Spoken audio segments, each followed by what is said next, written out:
সমুদ্রের ধারে অনেকক্ষণ সময় কাটানোর পর ফিরে এলাম আশ্রমে।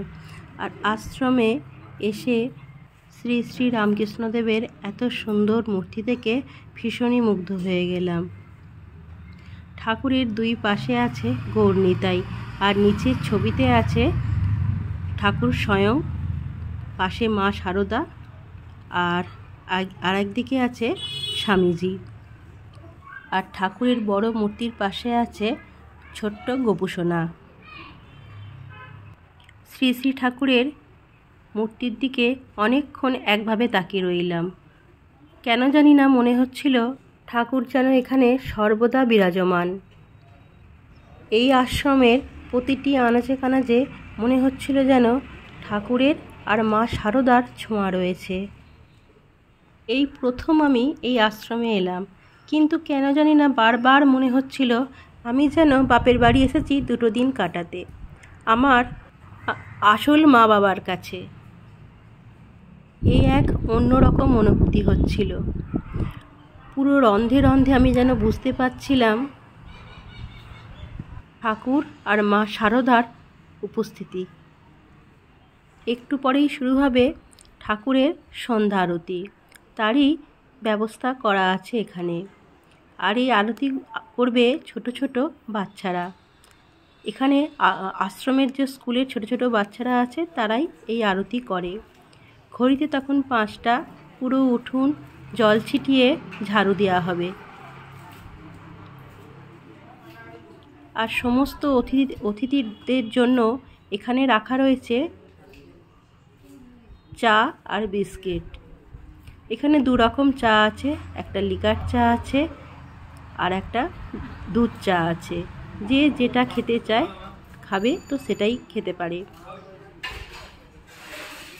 এই উঠোন জল ছিটিয়ে যখন ধুচ্ছিল মনে হচ্ছিল যেন যেন এক মায়ের সংসার।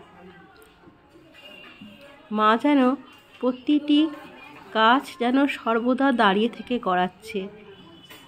সত্যি তোমরা না এলে বুঝতে পারবে না এত সুন্দর পরিবেশ আর এত সুন্দর একটা অনুভূতি হবে এখানে এলে, তোমরা সেটা নিজেরাই অনুভব করতে পারবে।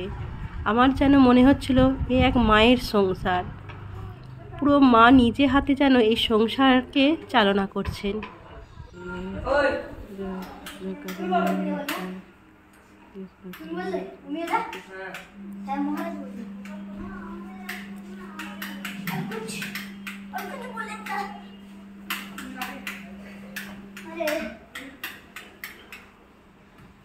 ঘড়ির কাঁটা 6টা বাজলেই শুরু হবে ঠাকুরের সন্ধ্যা আরতি। ছোট ছোট বাচ্চারা তারই প্রস্তুতি শুরু করে দিয়েছে কিছুটা সময় আগে থেকেই। বসে বসে আমি ওদের সমস্ত কাজকর্ম দেখছিলাম আর ভীষণ আনন্দ লাগছিল। ছোট্ট ছোট্ট হাতে ঠাকুরের জন্যে ওরা সেবা করছে। এগুলোও তো সেবা, ঠাকুরের জন্যে গান, আরতি, তারপর এই যে ম্যাট পাচ্ছে ওরা, তো এগুলো তো সবই ঠাকুরের জন্যই করছে ওরা। এদের এত সুন্দর শিক্ষা, এত সুন্দর ভদ্র, কেউ কোনো রকম এতটুকু আওয়াজ নেই, চিৎকার নেই, যে যার কাজে যেন ওরা আর ভীষণই দায়িত্ববান মনে হচ্ছিল এই ছোট ছোট বাচ্চাগুলোকে দেখে। ঠাকুরের আদর্শে অনুপ্রাণিত হয়ে এই ছোট ছোট বাচ্চাগুলোই একদিন গড়ে তুলবে নিজেদের উজ্জ্বল ভবিষ্যৎ। এরা যেন মানুষের মতো মানুষ হতে পারে, এই প্রার্থনাই ঠাকুরের কাছে করি। এই ছোট ছোট বাচ্চারা কত সুন্দরভাবে ঠাকুরের সন্ধ্যা আরতি করলো, সত্যি দেখার মতো। ভীষণ ভালো লাগছিল। এখানে যারা অতিথি হিসেবে আছে তারা সবাই এখানে উপস্থিত হয়ে গেছিল ঠাকুরের সন্ধ্যা আরতি দেখার জন্য। আমি পুরোটাই তোমাদের সাথে সেটা শেয়ার করছি।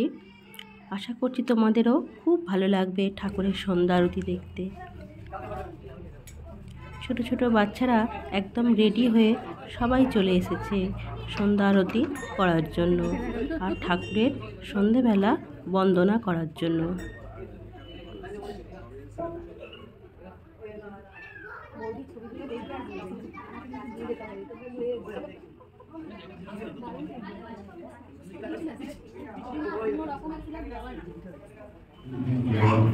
At Sri Ramakrishna Temple, Begumpet. was composed by Swami Vivekananda and set to music in classical Dhruvad style by him. It gives an insight into the personality of Sri Ramakrishna and by solemnity elevates the mind to a spiritual plane.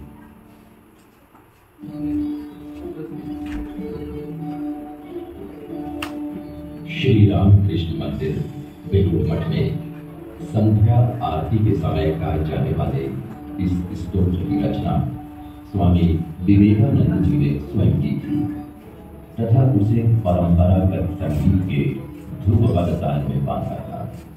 यह स्तोत्र श्री रामकृष्ण के दिव्य व्यक्तित्व के प्रति हमारे मन को आकृष्ट करता है तथा इसकी शालीनता हमारे मन को आध्यात्मिक राज्य में प्रविष्ट करा देती है।